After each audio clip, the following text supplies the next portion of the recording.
let's take you to Koton-Karfe in Kogi State, where the spirit of homecoming came alive as the people gathered not just to pray, but to showcase their cultures and celebrate. It was a festival where faith met heritage and tradition took center stage.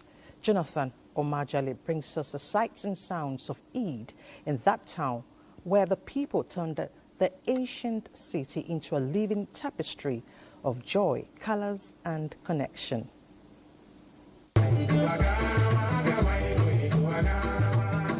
Festive seasons like Eid al-Kabir offer more than religious celebration. They open a gentle escape from the noise and frenzy of city life into the calm embrace of the countryside.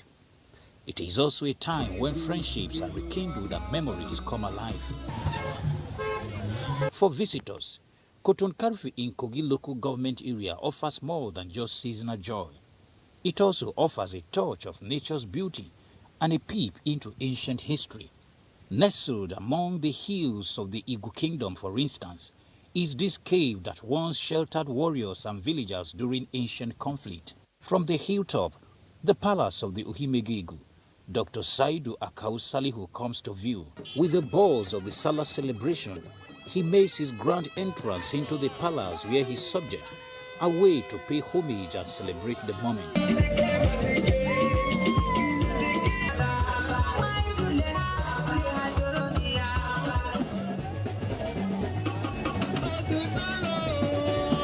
Today normally is a day of joy. It's something that has been established for centuries during the period of our great-grandfathers. Done every year to thank God Almighty for preserving, protecting the kingdom and our king. The Royal Majesty has been preaching peace, love, and unity, and this is the kind of the concept of bringing all of us together. Many people from outside, they are here today to celebrate with Ohimeje. With fatherly counsels from the Ohimege, the kingdom is expected to flourish even more. The kind of unity this reinforces today is what really gladdens my heart.